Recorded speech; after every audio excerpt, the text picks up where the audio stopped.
기도드립니다. 아멘. 자, 26장 아주 긴 내용을 다루고 있는데요. 1절에서 65절까지 전체를 함께 살펴보겠는데요. 광야에서 태어난 세대, 그러니까 만나 외에는 먹어보지 못한 세대가 26장에 주를 이루고 있습니다. 이들이 가나안 땅을 정복하고 정착하게 될 세대, 새로운 세대인데, 더 이상 그들은 패배와 죽음의 자리에서 벗어나서 정착과 평안의 새로운 시대의 장을 차지하게 될 그 제2세대들, 이 세대들에 대한 내용을 다루고 있습니다. 오늘 1절 이하 4절의 말씀에 보면 연병 후에 이렇게 시작하죠.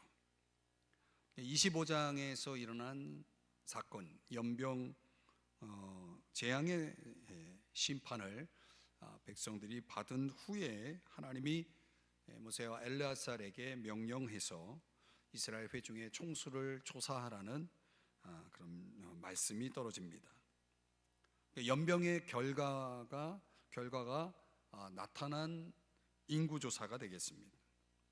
이 연병 후에 인구조사라고 하는 걸 통해서 저와 여러분이 오늘 함께 묵상하면서 이 인구조사의 도전과 교훈이 무엇인지를 함께 생각해 보려고 합니다. 첫 번째, 인구조사의 목적을 한번 들여다보면 2절 말씀에 보니까 20세 이상으로 능히 전쟁에 나갈 만한 모든 자를 계수하라. 여기서 나이가 제한이 되어 있고요. 그리고 이 인구조사의 목적을 밝히는 중요한 부분이 소개됩니다. 전쟁에 나갈 만한 모든 자, 이렇게 표현하고 있죠. 그러니까 군사적인 목적을 띠고 있다는 것을 알 수가 있습니다. 왜 이것이 중요하냐면 이제 가나안 땅에 이스라엘 백성들이 들어갈 때에 그 땅을 정복하고 정착하기 위해서 반드시 무엇이 기다리고 있냐면 전쟁이 기다리고 있는 거죠.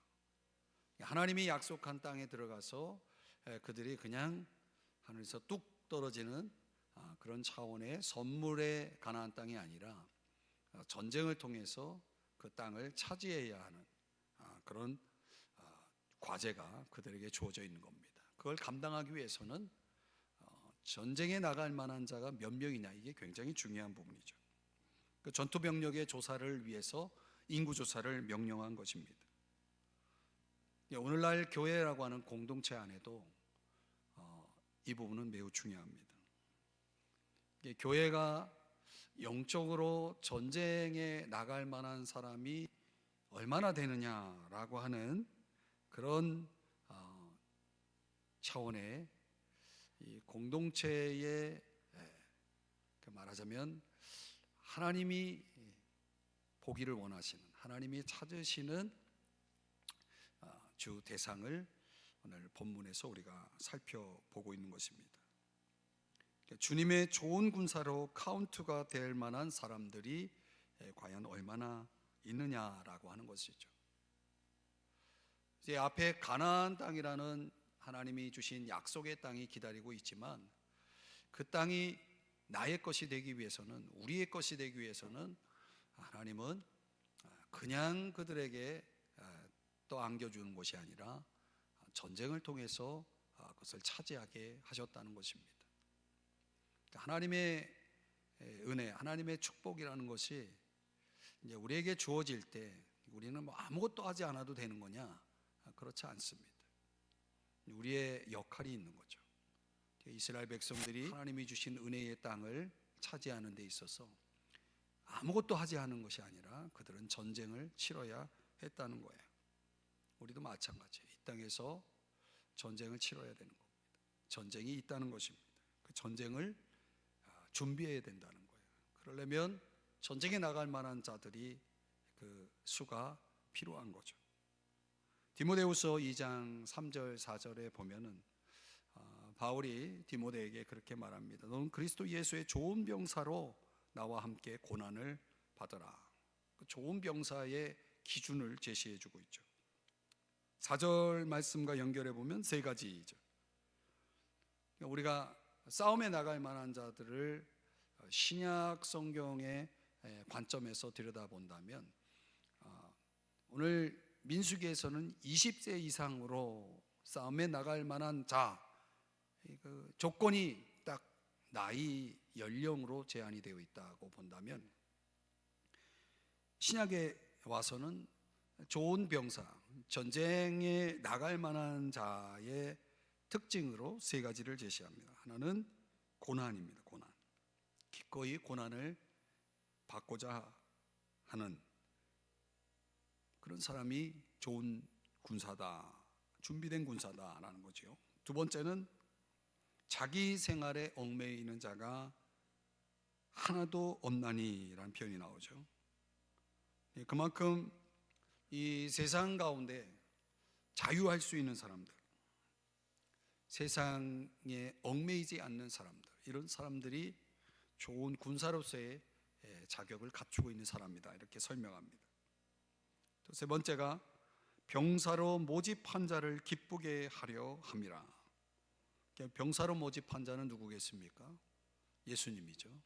예수님을 실망시키지 않을 수 있는 사람, 예수님을 실망시키지 않을 수 있는 사람, 그분을 기쁘시게 하고자 하는 사람, 고난이 있고 고난을 기꺼이 받고자 하고, 또 세상에서 어떤 세상의 관점에서 볼 때 세상으로부터 자유할 수 있는 사람,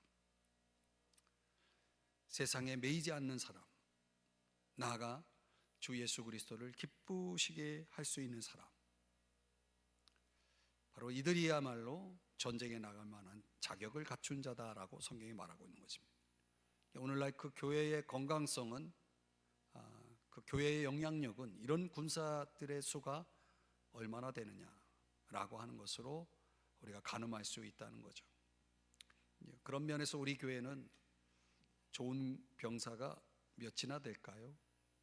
아니, 다른 사람보다 여러분은 좋은 병사입니까? 침묵으로 답하시네요. 자, 좋은 병사라고 하는 것을 우리가 다른 각도에서 사도 요한일서에서 밝히고 있는, 우리가 병사로서 병사가 감당해야 할 중요한 임무는 뭡니까? 전쟁에 나가는 겁니까? 아닙니다. 전쟁에 나가서 이기는 것입니다. 전쟁에 나가서 그냥 지고 돌아오면 그 좋은 병사가 될 수가 없죠. 그 좋은 병사로서 준비되어도 전쟁터에 나가서 적을 이겨낼 수 있는 그런 강한 군사가 되어야 되겠죠. 그런 면에서 요한일서 2장 14절에 보면 그 기준을 사도 요한은 이렇게 밝힙니다. 너희가 강하고 하나님의 말씀이 너희 안에 거하시며 너희가 흉악한 자를 이겼습니다 라고 말하고 있죠. 이게 영적 전쟁터에서 좋은 병사들이 적을 압도할 수 있는, 능가할 수 있는, 적을 이겨낼 수 있는 그런 좋은 병사로서의 기준을 그는 두 가지를 제시하는 겁니다. 강함과 말씀이라고 말하고 있는 거죠. 강하다라고 하는 것은 우리가 영적으로 해석을 해보면 영적으로 강한 사람이 누굽니까? 여러분, 우리가 영적으로 강해지려면 어떻게 해야 됩니까? 영적으로 강해지려면 당연히 그만한 훈련을 받아야 되겠죠. 영적 훈련. 평상시에 자신의 영적 건강을 위해 부단히 노력하는 사람들이 있죠. 예컨대 항상 깨어서 기도하는 사람들, 또 중요한 거는 성도 간의 그 펠로우십을 통해서 서로가 함께 사랑과 선행을 격려하면서 같이 그 안에서 힘을 얻고 또 영적인 그런 준비를 하는 사람들이죠. 어떻게 보면 기초 체력이 굉장히 잘 갖춰진 사람들을 보면은 이 공동체 속에 잘 섞여 있는 사람들이죠. 공동체 속에서 잘 기능하는 사람들이죠. 그런 사람들이 건강한 거예요. 관계적으로 볼 때 이렇게 함께 부대끼고 같이 어우러지고 함께 그런 교제권을 형성하고 있는 사람들을 보면 이 목회자의 눈에도 확실히 건강한 신앙인이 되는 것을 보게 돼요. 이제 무리 가운데 함께 어우러지지 못하는 경우를 보면은 그런 부분 그만큼 약함이 보여지는 거죠. 약해질 수밖에 없는 겁니다. 사탄은 그런 약한 자들을 공격하잖아요. 공동체 속에 들어오지 못하는 무리 가운데 함께 섞이지 못하는 그런 경우가 있죠. 그런 부분들을 개선하고 이 기초 체력을 강화시키는 방법은 함께 어우러져서 팀을 이루어서 신앙생활을 하는 것, 이게 굉장히 중요한 부분입니다. 여기에 준해서 그걸 서포트하는 게 뭐냐면 영적 지도입니다. 영적 지도. 이 되게 교회 안에서 건강한 신앙생활을 하는 사람들은 이런 좋은 영적 지도가 뒷받침되는 케이스가 그래도 누구보다도 더 건강하게 신앙이 자라는 것을 분명히 보아 알 수 있습니다.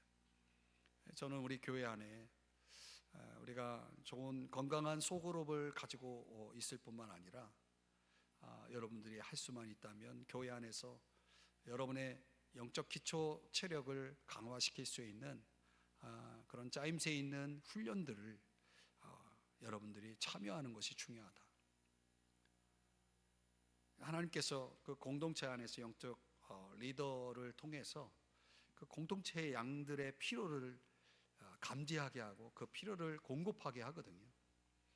좋은 목자는 그 양들에게 필요한 좋은 꼴들을 먹일 수 있습니다.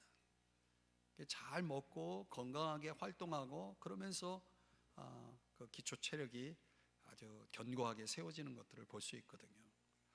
그러니까 여러분들이 그런 면에서 우리 교회 안에 공동체 안에서 주의 종을 통해서 여러분들에게 필요한 것들을 그런 니드들을 채워 나가고자 주님께서 섭리하시는 그런 부분이 있습니다.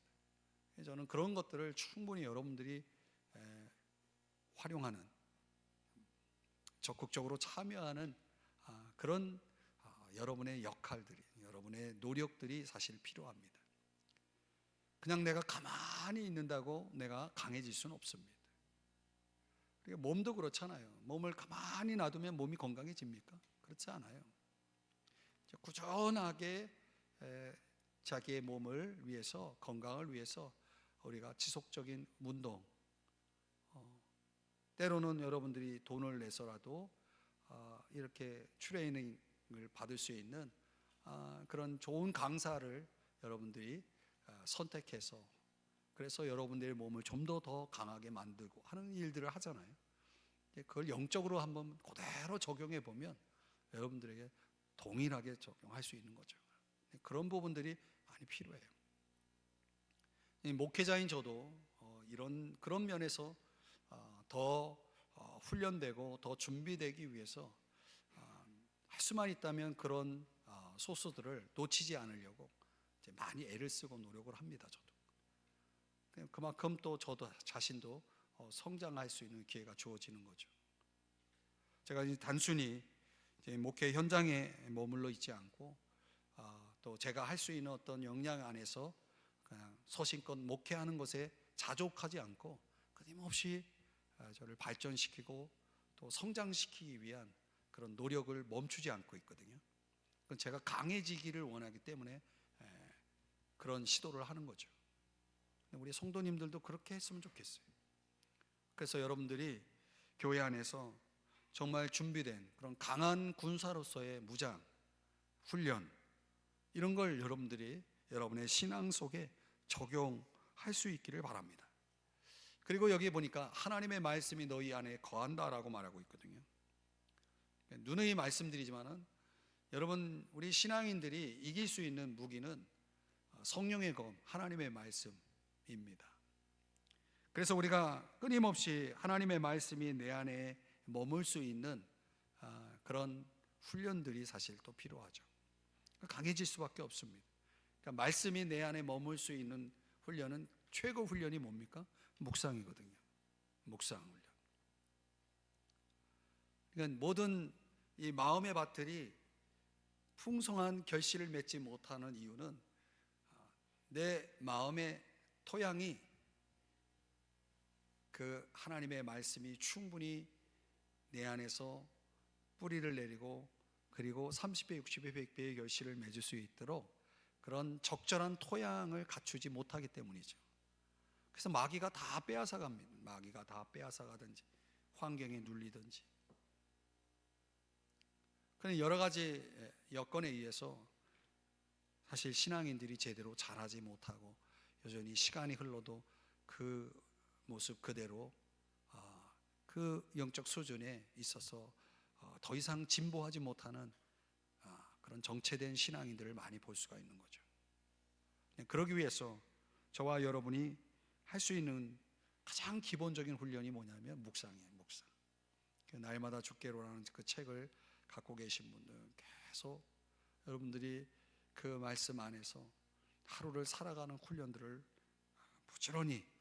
부단히 여러분들이 그런 것들을 이루어 나가면 여러분들의 영적인 그 체력이 굉장히 강화될 수밖에 없습니다. 그런 그 맷집이 어떤 적을 만나서 싸울 때에 그 기초 체력이 든든한 사람들은 상당히 그 싸움에 유리해질 수밖에 없는 거죠. 상대를 압도할 수 있고 능가할 수 있는 그런 강한 군사가 되어지는 것입니다. 우리 교회 안에 이런 군사들이 많아지기를 주님의 이름으로 축복합니다. 기도합니다. 인구조사가 군사적인 목적을 위해서 이루어졌다라고 할 때에 그 군사가 감당해야 할 일은 전쟁이잖아요. 그 전쟁을 위한 기본적인 기초 훈련들이 잘 되어서 언제라도 전쟁에 투입돼서 적과 싸울 때에 능히 이겨낼 수 있는 그런 영적 군사들, 오늘 이 인구조사의 내용을 통해서 우리 주님이 저와 여러분에게 도전하는 내용입니다. 그런데 더 중요한 목적 하나가 53절 54절에 소개됩니다. 여기 보면 이 명수대로, 그 다음이 참 중요한 부분이에요. 땅을 나눠주어 기업을 삼게 하라. 땅을 나눠주어 기업을 삼게 하라. 기준이 뭐냐면, 그 땅이 분배되는 기준이 뭐냐면 명수대로라는 거예요. 54절에 보니까 수가 많은 자에게는 기업을 많이 줄 것이고 수가 적은 자에게는 기업을 적게 줄 것이니. 그러니까 땅을 적절하게 분배하겠지만은 그 근거가 뭐냐면 인구조사에 의해서 싸움에 나갈 만한 자들의 그 수가 몇 명이냐라고 하는 것으로 결정된다는 거죠. 인구수에 따른 분배이기 때문에 어떤 면에서는 공평하다라고 말할 수 있습니다. 땅이 주어진다는 것은 자체가 은혜지만은 그 땅이 모든 사람들에게 공평하게 돌아가는 그런 차원이 아니라 그 싸움에 있어서 보상의 개념이 담겨져 있다는 거예요. 왜냐하면 싸움에 나갈 만한 자의 수가 얼마만큼의 땅을 분배받을 것을 결정하기 때문에 그렇죠. 사랑하는 여러분, 우리 삶에 주어지는 모든 것은 다 은혜라고 우리가 믿습니다. 우리의 삶에 주어지는 건 다 은혜입니다. 그러나 여러분, 우리의 삶에 주어지는 모든 것이 은혜의 성격만 가지고 있지 않습니다. 여러분이 꼭 기억해야 될 것은 보상의 개념도 있다는 거예요. 보상의 개념도 있다는 거예요. 그 보상이라고 하는 것은 결국 우리가 이 땅에서 심은 것을 따라 주어지는 것이라고 봐야죠. 그래서 인구조사의 내용을 들여다보면 그 사실을 분명히 알 수가 있습니다. 5절이야 51절까지 내용 속에서 제가 여러분들에게 자막을 통해서 표를 좀 보여드리면, 오늘 그 많은 내용들을 여러분들에게 성경을 보면서 설명하기보다는 제가 요약을 해서 지금 자막에 보여드리는 내용으로 인구조사가 되었고, 그 결과로 다음과 같은 이제 카운트 숫자가 나온 거예요. 르벤 지파는 이 43,730명이 카운트가 된 거예요. 1차 인구조사 때에는 46,500명이었는데, 그러니까 2차 때는 감소가 되었다는 거죠. 그리고 우리가 주목할 지파가 시므온 지파입니다. 시므온 지파는 59,300명이었던 지파인데 22,200명으로 아주 크게 감소했다는 것입니다. 왜 이렇게 됐을까요? 원래 숫자적으로 보면 1차 때는 12지파 가운데, 그 카운트된 지파 가운데 세 번째로 그 수가 많았는데, 지금은 가장 적은 이 지파로 크게 감소를 했다는 거예요. 이거는 앞에서 일어났던 25장에서 일어났던 연병 그 재앙의 사건과 관련이 있습니다. 그들의 죄악 속에 하나님이 연병이라는 재앙을 내리고 심판을 한 결과로 이렇게 많은 사람들이 감소할 수밖에 없었다. 그들이 심은 대가로, 결과로 이런 큰 감소를 이루게 되었다는 것입니다. 갓 지파도 감소합니다. 유다, 이사갈, 스불론은 증가를 하죠. 원래 유다 지파는 가장 인구가 많았는데, 그 가장 많은 인구의 수를 그대로 유지해서 조금 증가한 76,500명이라는 인구조사의 결과가 나옵니다. 다음 페이지에 좀 보여주실래요? 므낫셋, 에브라임, 이 두 지파는 형제 지파입니다. 그런데 서로 역전이 됐어요. 원래는 에브라임 지파가 많았는데 2차 때는 반대로 므낫셋 지파는 증가하고, 크게 증가하고, 에브라임 지파는 감소하는 결과를 낳게 됩니다. 이 모든 것들은 사실상 이 시므온의 영향이 있었을 걸로 학자들은 봅니다. 25장에 일어났던 그 사건, 부활의 사건이 이 인구 감소에 크게 영향을 미쳤다라고 보는 거죠. 결과적으로 보면 전체 총 인구 조사 결과가 60만 3,550명이었던 수가 60만 1,730명으로 1,820명이 감소하게 되었다는 것입니다. 자, 여러분들에게 이런 숫자를 보여드리는 것이 무슨 의미가 있을까 생각되겠지만은, 이걸 우리가 교훈으로 한번 정리해 보면, 셋째, 이 인구조사의 교훈 속에서 우리는 크게 두 가지의 내용을 깨달을 수가 있습니다. 첫 번째는 광야의 훈련입니다. 광야의 훈련. 인구 감소가 될 수밖에 없었던 것은 1차 조사와 2차 조사 때, 이제 광야를 여행하기 전에 인구조사와 광야를 한참 여행한 후에 인구조사의 결과를 놓고 본다면, 전체적으로 인구가 감소했다는 건 뭘 보여주는 겁니까? 그 인구 감소가 광야 여행의 결과가 그렇게 나타난 것입니다. 그만큼 광야는 혹독했다는 것을 의미합니다. 그 광야라고 하는 환경이 가져온 그 혹독함이, 그 힘겨움이 인구 감소를 가져왔다는 것입니다. 하나님은 왜 그 고센 땅에서 이스라엘 백성들을 그렇게 번성하게 하고 그들로 하여금 크게 상승하게 하시는 그런 축복을 주셨는데 왜 하나님은 그런 광야라고 하는 환경을 거쳐서 이스라엘 백성들로 하여금 이렇게 축소되게 하는가?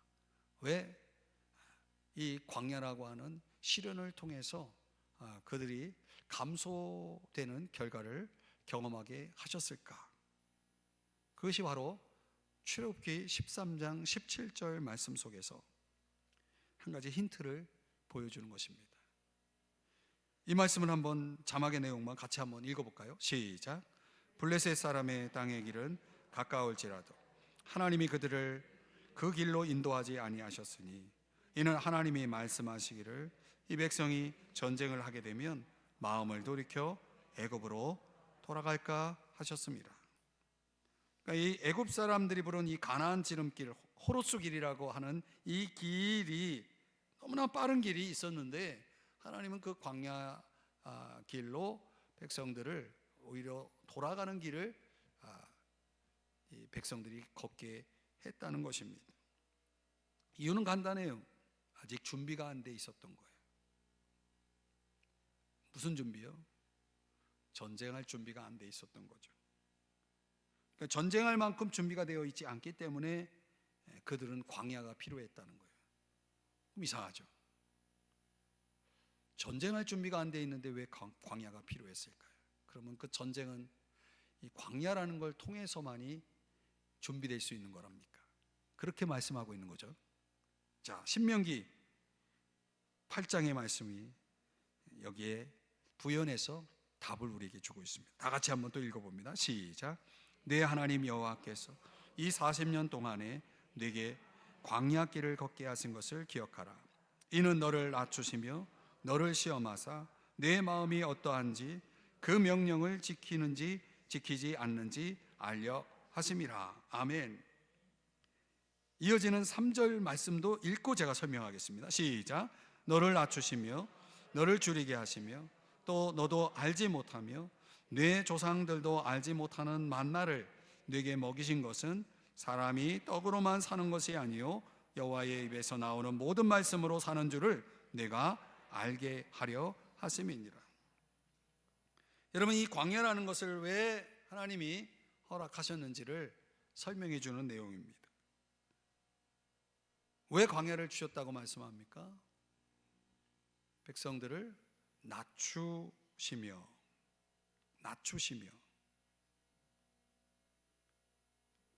이게 전쟁 준비와 연결되어 있는 거예요. 그러니까 이스라엘 백성들이 정작 그들이 싸움을 위해서 준비되어야 할 가장 중요한 요소는 뭐냐면 그들이 낮아져야 된다는 거예요. 낮아지지 않으면 전쟁을 할 수 없다는 거예요. 그 낮아지면 뭘 얘기하는 겁니까? 여기서 뭐라고 말씀합니까? 여호와의 입에서 나오는 모든 말씀으로 사는 줄을 내가 알게 하려 하심이니라. 말씀으로 사는 법, 그것이 곧 낮춤과 연결되어 있어요. 그러니까 내가 나를 낮췄다라고 하는 것을 무엇을 통해서 그게 나타나는 것입니까? 말씀으로 사는 것을 보면, 말씀으로 살고 있는 것을 보면 내가 낮추어졌구나 라는 것을 그것을 증명하는 거죠. 그러니까 이스라엘 백성들이 가나안 땅이라고 하는 그 원주민들과 이제 전쟁을 벌이기 위해서 그들이 준비되어야 될 아주 기본적인 준비, 가장 중요한 준비는 그들로 하여금 광야의 길을 통해서 이게 준비되어야 될 때 비로소 그들은 전쟁할 자격을, 준비를 갖추게 되었다는 것이죠. 여러분, 우리가 이 세상 가운데서 하나님이 저와 여러분을 어떤 방식으로 준비시키는 겁니까? 어떻게 준비시키고 있다는 겁니까? 네, 우리를 낮추시는 방식으로 우리를 준비시키고 있다는 거예요. 하나님이 우리를 낮추시고 있다는 거예요. 우리의 그 낮아짐이 무엇을 통해서 표현되고 있습니까? 말씀으로 사는 줄을, 말씀으로 사는 법을 알게 하신다는 거죠. 여러분, 말씀으로 사는 법을 터득하지 않으면 우리는 광야를 졸업할 수 없는 거예요.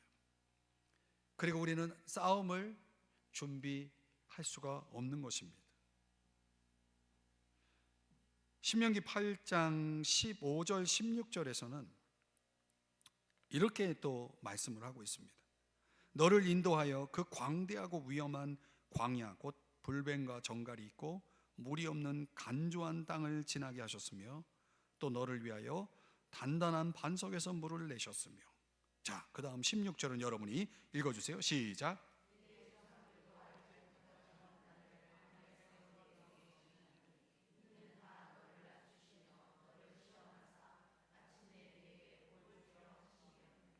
예, 그렇습니다. 마침내 뭘 줘요? 예, 복을 주려 하심이었느니라. 광야의 목적은 나를 낮추는 것이다. 나에게 겸손을 훈련하기 위함이다라는 것이고, 또 하나님께서는 그 겸손을 통해서 저와 여러분의 삶이 하나님의 말씀으로 사는 법을 터득하기를 원하는 거예요. 하나님의 말씀으로 사는 법. 이건 곧 날마다 하늘에서 내려오는 만나를 의지하지 않으면 살아갈 수 없게 하시는 방식과 같습니다. 그분의 말씀으로 살아가는 법을 터득하도록 하나님은 백성들을 광야로 인도하셨다라고 말씀을 하는 거죠. 그러니까 이스라엘 백성들이 그 광야에서 마침내 광야 훈련을 통해서 터득한 것이 바로 그거죠. 그들이 비록 인구는 감소되었지만은 그들은 계속해서 하나님 안에서 바로 이 훈련을 받고 있었던 겁니다. 얼마나 그들이 낮아지고 있는지, 그들이 얼마나 하나님을 의지하며 그분의 말씀, 그분의 입에서 나오는 말씀으로 살고 있는지를 하나님은 계속해서 그들을 시험하고 있었던 거죠. 저는 오늘 저와 여러분을 인도하시는 하나님의 방식이 다르지 않다고 생각합니다. 우리의 인생 속에 찾아오는 여러 다양한 광야들이 있는데, 제가 볼 때는 우리 교회에도 광야를 지나는 분들이 참 많이 있다는 생각을 하게 됩니다. 그런 분들을 위해서 기도할 때마다, 또 오늘 이 말씀에 비추어서 제가 중보하며 기도할 때마다 잘 통과할 수 있도록, 그 시험을 잘 패스할 수 있도록 기도로 응원하고 또 중보를 합니다. 저도 예외가 아닙니다. 하나님은 어떤 사람들을 쓰십니까? 예, 겸손한 자를 쓰시는 겁니다. 하나님은 겸손한 자를 통해서 그분의 영광을 나타내시는 분이시죠. 그러니까 오늘 우리의 인생 속에 이 광야의 길을 통해서, 아주 혹독한 광야를 통해서 저와 여러분을 계속 낮추고 또 낮추고, 그래서 그분의 입에서 나오는 말씀을 의지하지 않고는, 그 말씀을 붙잡지 않고는 한 걸음도 내딜 수 없는 그런 철저하게 말씀 생존을 터득해가는 그런 훈련을 지금도 하고 있다는 사실이죠. 인구 감소가 그 훈련이 얼마나 혹독한지를 보여준 겁니다. 결국은 또 하나, 인구 감소는 결국 하나님이 기대하시는, 이스라엘 백성들에게 기대하시는 열매가 없다는 사실을 또 보여주는 겁니다. 왜 그들은 인구가 감소될 수밖에 없었느냐? 그 원인을 추적해 보면 이스라엘 백성들의 그 7번에 걸친 원망과 불평과 반역에 기초한다는 거예요. 그거에 근거한다는 거죠. 그러니까 그들이 이스라엘 백성들이 끊임없이 하나님을 향해서 한 일이 뭡니까? 원망하고 불평하고 반발하고 이랬던 거예요. 그 결과가 뭡니까? 그들이 감소할 수밖에 없었다는 것이죠. 결국 그 광야의 테스트를 제대로 통과한 사람이 겨우 2사람밖에 없었다. 그게 오늘 인구조사의 내용 속에서 오늘 성경 마지막 절 64절과 65절에서 밝히고 있는 겁니다. 한번 같이 읽어볼까요? 시작. 모세와 제사장 아론이 시내 광야에서 계수한 이스라엘 자손은 한 사람도 들지 못하였으니 65절. 이는 여호와께서 그들에게 대하여 말씀하시기를 그들이 반드시 광야에서 죽으리라 하셨습니다. 이러므로 여분네의 아들 갈렙과 눈의 아들 여호수아 외에는 한 사람도 남지 아니하였더라. 이어지는 말씀으로 좀 더 설명을 드리면 민수기 14장 27절에 보면 나를 향하여 원망하는 바 그 원망하는 말을 내가 들었노라. 하나님이 그렇게 말씀하시는 거예요.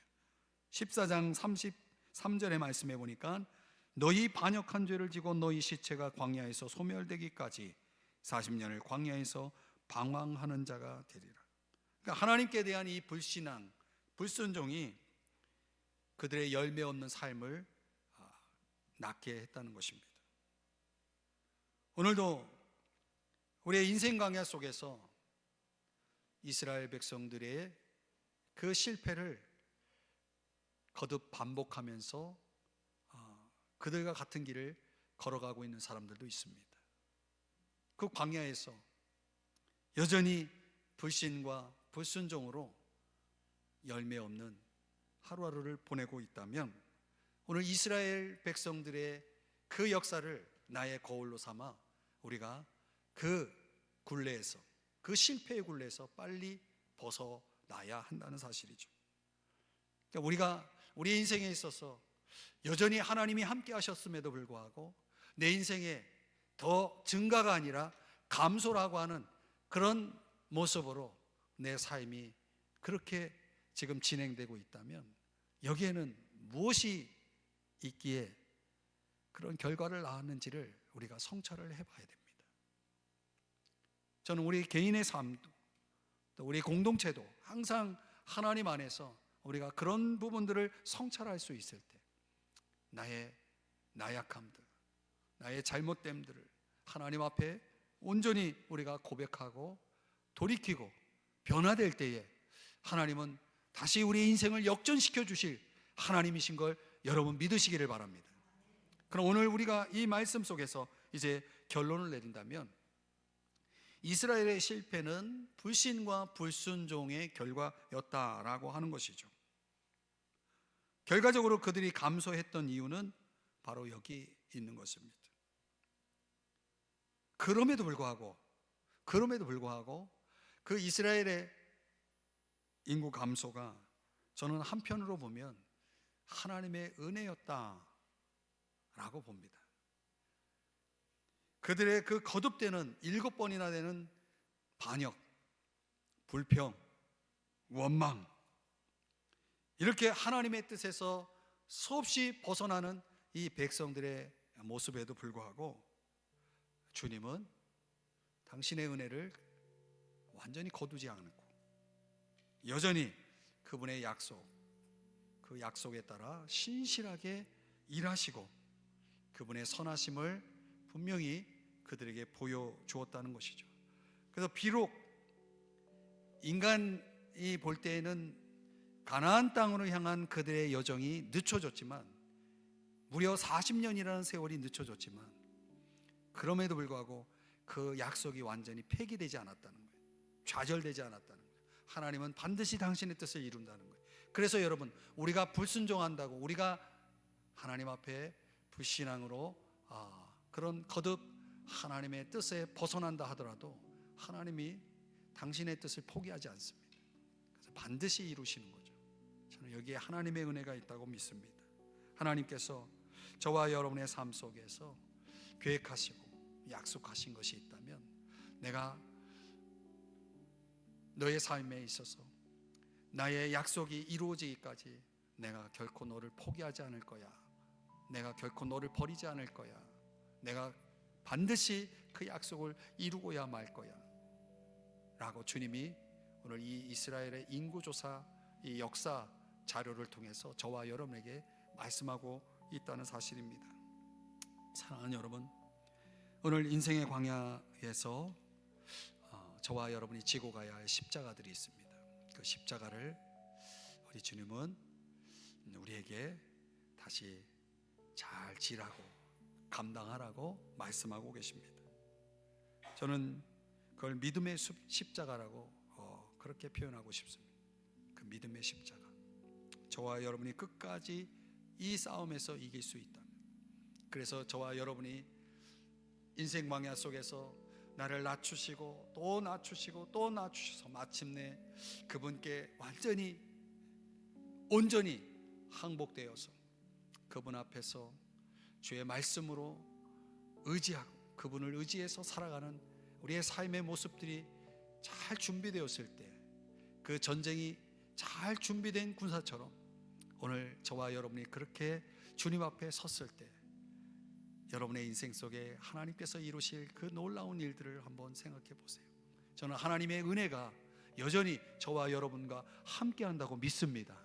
하나님이 여러분을 통해서 일하실 것을 믿습니다. 여러분의 삶의 현장 속에 주님은 살아 계십니다. 여러분, 주님은 여러분과 함께 하십니다. 그리고 여러분들을 붙들어서 마침내 하나님의 약속을 이루어 내실 것입니다. 오늘 이 고난주간 가운데 수요 예배 나오신 여러분들의 삶 속에서 오늘 여러분의 인생 광야의 길을 지금도 섭리하고 이끌어 가시는 그 주님을 바라보십시오. 그리고 그 주님이 주신 여러분의 십자가를 지십시오. 그리고 주님과 함께 그것을 감당해 내십시오. 오늘 여러분에게 하나님은 마침내 갚아주시고 보상해 주실 것입니다. 우리의 가나안 땅이 저 앞에 있습니다. 그 가나안 땅을 우리는 얻고야 말 것입니다. 여러분을 축복합니다. 기도하겠습니다. 사랑하시는 주님, 오늘